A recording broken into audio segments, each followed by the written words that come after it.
Welcome to Sumerians. This is an absolutely beautiful game, guys. An early access build, of course, entirely based on the river valley of Sumer. You can take basically a tiny village and turn it into Babylon, essentially. And of course, there are several different maps you can play on. The map of Gilgamesh, the ancient city of Gilgamesh, of course, and I think this is going to be a good place to start. But this game is beautiful in so many different ways, and we're going to take a look at them in this gameplay video. One thing about it is just shows you how in these ancient areas, you had to be close to the water to have any chance of. So I'm going to go ahead and jump in to this world. I will say the music is absolutely beautiful, as you can see, guys. We've got so many different places we could start, but for some reason, this area is looking really cool to me. So let's place our town center right there, and this is going to be the start of our civilization and of our city. We don't want to be too close to the water with the town center, and actually our people will over time construct roads on their own, which I think is just absolutely beautiful. First of all, let's get some farming, and we want to get this as close to the water as possible, something like this. The workers will go out and begin building these things, of course, but one thing that's very important, of course, is going to be the state fields. These state fields will keep the people fed, essentially. Without them, we're going to have quite a difficult time getting around in this game. Of course, there's a number of other things we can buy, but right now we're really just starting with the bare essentials before we get anything else. And once the people start building, it's going to be wonderful. For that, though, we need an actual builder center, so I'm going to place that right there. And once again, we'll get this up, we'll get the fields up, and after that, we actually have to get some clay, potentially, so that we can get some bricks going. It shall hopefully go well. So another very important thing here in the game, guys, is going to be the actual areas. Market stalls, citizens' workshops, farming, etc. Now, we want to get housing down because, let's face it, how are you supposed to possibly live in a city without, of course, a nice home to go to?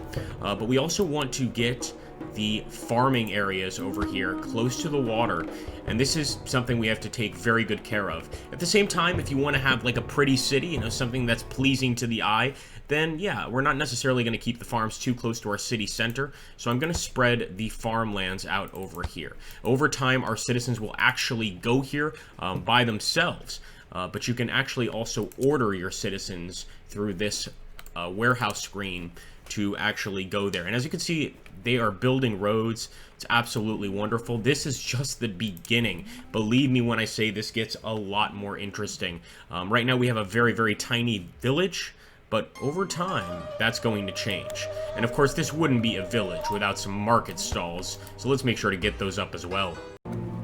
Now, as you can see, we've built a few more fields, and in fact, we have ordered some of our peasants to go out and start working on those fields. But one thing that's also important is going to be authority here. Now, the game does not, as far as I know, does not have a military system, but authority can be shown in a number of different ways. Watchtowers, and more important than any of those things, guys, are going to be temples. Of course, these people are extremely religious, and we want to make sure to get those temples up. Currently, all we can really afford is a mud temple, but it is a start, and hopefully we'll keep our people pleased. Of course, the people now are gathering grain. We've got some people that are builders, and because our city is growing, we actually have people arriving, immigrants arriving to our city day by day. In fact, it looks like 20 are on the way right now, just trying to find some living space in our new city here of Gilgamesh. Right now it's just the village of Gilgamesh, but given time, my friends, this will grow into the true city of Babylon, perhaps, or perhaps even the city of Gilgamesh itself. Let's see here. We've got a well as well, and of course, as you can imagine, that was not a pun. These are very important. Donkeys are also extremely important in the game. We've purchased quite a few because these do the main work of transportation around the actual area. So I'm going to purchase yet another donkey. But as you can see, we need to wait for the grain to come in. And the grain, there actually has a system just like anything else in this game. So there is a season for the grain, and currently we don't have any, which makes things a bit difficult for us until the next harvest comes in, until the river floods once again and gives us that self-sustaining food. Now over here, we can actually see the process of the grain, how it starts to sprout, when it's actually cut, and when it's fully actually grown. So it goes through the sort of natural processes of the river. It's just beautiful. I think it's a really beautiful system in the game, and we certainly need more fields. So we're going to immediately jump over here. There's a few things we can do. We can just go ahead and actually get a citizens farming thing going, which I think is not a bad idea right now. And we also want to get some tenanted fields, how should I say this, state fields, just to make sure the people are properly fed no matter what. So here we go. Let's actually get a few over here. And I'm also going to put some state fields over here. We also want to make sure that we have enough donkeys to transport everything here. As you can see here, the state has run out of grain to pay salaries, and several factions have fought for power. 26 people have died or left the city. 19 migrants have been scared away. 226 grain has been raised to restore the state. This is what happens when you're not getting enough grain. As you can see, they burned down some of the buildings, and we did lose quite a bit of the population. But we're going to rebound, my friends. We are going to rebound, and we shall be great again. This goes to show the importance in this game, though, of getting those fields up, making sure people are fed. We currently are still building that granary, and the mud temple is also still being constructed. Hopefully after that, the people will be calmer. They won't rise up against their rightful lords as much, and more important than anything, will actually be feeding people properly. So here's an example of how we are going to try to boost our actual farmer population here. We want to make sure to increase the amount of farmers actually in the city. So we're confirming to basically send some people over here and get this going, just to make sure we essentially are bringing in enough food. You can do that with all of the jobs in the city. So of course, as the leader, that's completely up to you. Now this isn't properly yet a city. Give us time, of course. But we do have our first mud temple, and believe me, this is not as aesthetically pleasing as you can get. You can get some beautiful cities, because one of the most important aspects of this, besides the river, I think some of you can guess what that's going to be, and that's going to be the walls of the city itself. The walls protect against outsiders, they give the city value, and on top of it, they're absolutely stunning once you get them up there. We could also just get a standard guard post here to increase authority, but again, right now, my main concern is keeping people fed, keeping people happy, etc. And that is a bit of a challenge. You need to kind of work with the workers. You need to have enough workers to be able to even take care of these fields, and that can sometimes be a bit of a problem. What I think I want to go for next is a port, and I'm hoping this will allow me to actually trade with others. We do currently have some luxury materials, because we've got some clay over here, which we're turning into pottery. Absolutely beautiful, but it's not bringing us any money at the moment. I think we need to get that port up, and soon. Where is it, Agrippa? You can find it. I thought it had to be here. Yes. It's still going to be 120 bricks, so it will take us a while to get this. I'm thinking I might want to hold off for a bit. I'm just trying to see where we can build it, so we would build it right there. Aha, the Port of Gilgamesh. I don't know. Right now we're still having issues with food, so I think we're going to wait a bit. Thankfully, some food is coming in. I hope that continues. I'm really going to focus on the food situation. But indeed, with the port, we might be able to trade, guys, for all we know. So you know what? Let's get that port built, and let's see if we can improve this city even more. I love this aspect of the game, just improving upon essentially nothing. You know, we just started as a tiny community over here next to the river, and now we are growing. And over time, we can actually have improved buildings. We can have Babylonian-style gardens. It can become absolutely beautiful. So far, I've been having just a blast exploring the game itself. And just look at all that beautiful grain, guys. That's what keeps the city alive. We're now collecting it. The one thing about this game that is quite a challenge, but definitely part of this time period, is if that river doesn't come in well and doesn't feed your crops, you're in for a world of hurt. And you can see now that our population is growing because we've got that beautiful new temple, we've got an amazing granary, and look at this, even stone walls. Getting enough food to feed everybody is not so easy as it once was. We've thankfully avoided most of the riots and things like that, as you can see our population growing again, but just that is a challenge, and now we need to hope that we get enough immigrants to be able to seed all of these farms. Now, since we have barley, I also built, or am in the process of building, a brewery. That's the next thing, but to get that, I actually needed to get a pottery workshop here, so I think we can go ahead and get the brewery. Another interesting thing that we got, let me put this baby right there, and this way our people can actually get beer, which is another form of payment. Every single job basically has a certain cost for the workers, and maybe we could lower the salary by giving them beer. I'm not sure, I'm new, but the good news here is, of course, we have our port. That's what makes me very, very happy, which means we can actually purchase some flax. I believe we can also purchase some grain, but I'm not understanding right here why we can buy everything else except that. I think grain, as you can see, is considered like an overall currency. It's basically the gold of the game, which, considering how difficult it was to get all this grain for the population, does honestly make sense.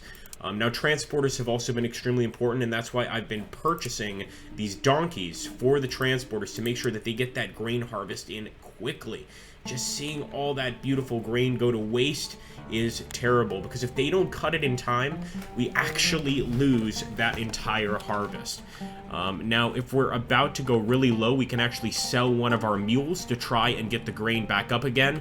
I think we get like 80 grain to sell them, but I'm hoping it doesn't come down to that.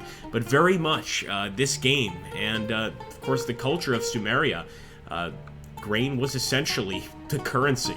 Of course, gold existed, but grain could almost be more valuable than gold in many ways. So there we go. Our people are taking care of it, but really it should be the job of, as you can see, our donkeys, etc. So they are thankfully getting some donkeys in there, and of course we wouldn't be able to do this without the help of the granary as well, which assists in getting all this grain where it needs to go. But as you can see, with 74 people, we may not have enough to feed everybody this season. We're getting everything we can, and as you can see, the people are planting. So now if you look down here, of course, the planting season is beginning, but it's going to take a while before we get any more of that grain coming in. So hopefully this pays off the workers sufficiently.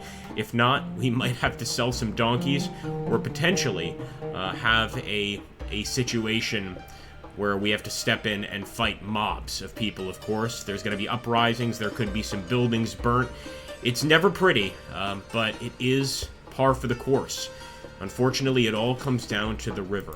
This is another reason that I want to try and get another temple, because of course religion plays a big role here. Religion, or the gods, I should say, are supposedly what bring in all of that beautiful grain. So yeah, over here I think we're going to have to sell one of our donkeys. I'm very sad, but yeah, we gotta sell one.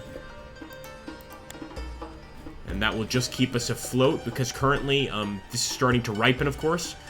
Once it ripens, I'm hoping that we can still come out on top. But who knows? We might still have a situation.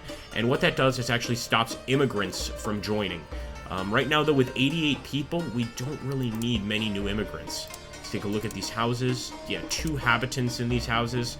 As you can see, the state did run out of money, but the only thing that occurred is migrants were scared away, and we actually got 347 grain to restore the state. Now, what do you think I'm going to do with that grain? I am going to buy my donkey back. No, just kidding. Let's let them gather all of this and see if we have enough to feed people for a year.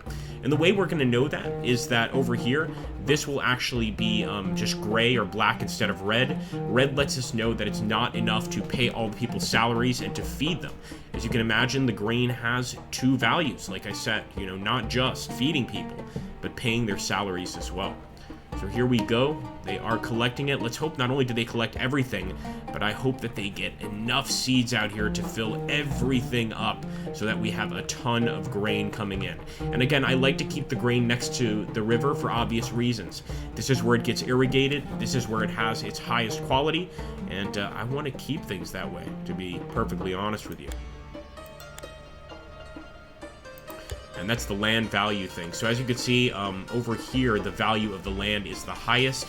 The whiter portions means not particularly. For irrigation, that's why we're building on the river the way we've been doing. And look at that, 918 grain. Guys, that's phenomenal. In fact, it also lets me know that I can buy my donkey. Hell, I can buy 2 donkeys to make sure that that grain comes in on time. But that also means we need to keep on expanding the city. I can't help but believe that the brewery had something to do with this, getting the people quite happy, of course. Let's keep going. We've almost got that entire outer wall built. This also shows authority. It increases authority in your city, so it certainly has some importance. Now, I might eventually head over here, so I'm going to put a strange little opening right there, and then I'm going to continue the wall. Going to build a beautiful wall. Where have you heard this before? Alright, something like that. Now, even by doing that, it looks like it affected our grain a bit. I think because we have forced people to head away from the fields to do this building job. So, lesson learned. But this is just a little bit of what you can expect here in this game, guys. What a fascinating, fascinating game. Like I said, I'm having a really good time with Sumerians. And what we've got right now is, you know, pretty much just a town. We can, of course, see the beautiful ships rolling by, etc. But over time, you can build an amazing city with really incredible temples instead of just the mud temples we've got here. Some very valuable workshops, watchtowers, and of course, even walls more beautiful than these. Keep in mind, these are mud walls, but there are a number of different kinds of walls that you can get in this game. Not just mud walls, of course. You can get, I believe, marble, stone, and really, really gussy up your current city. Anyway, thank you so much for watching this video, guys. I hope you guys enjoyed and got a good idea of what Sumerians is like. I would definitely recommend the game. It's a fun one for sure. And if you want to see more, you know what to do. Like, comment, and subscribe. It's always great to hear from you guys in regards to this. And I hope I can see some more in the future. Now, what we're going to do, by the way, guys, is we are going to sell some flax really quickly here by the end to get some food, it looks like. Scare away some migrants, but this is one of the great things about the trading post, so I'm going to keep that like that. I'm going to do the same with the pottery we have,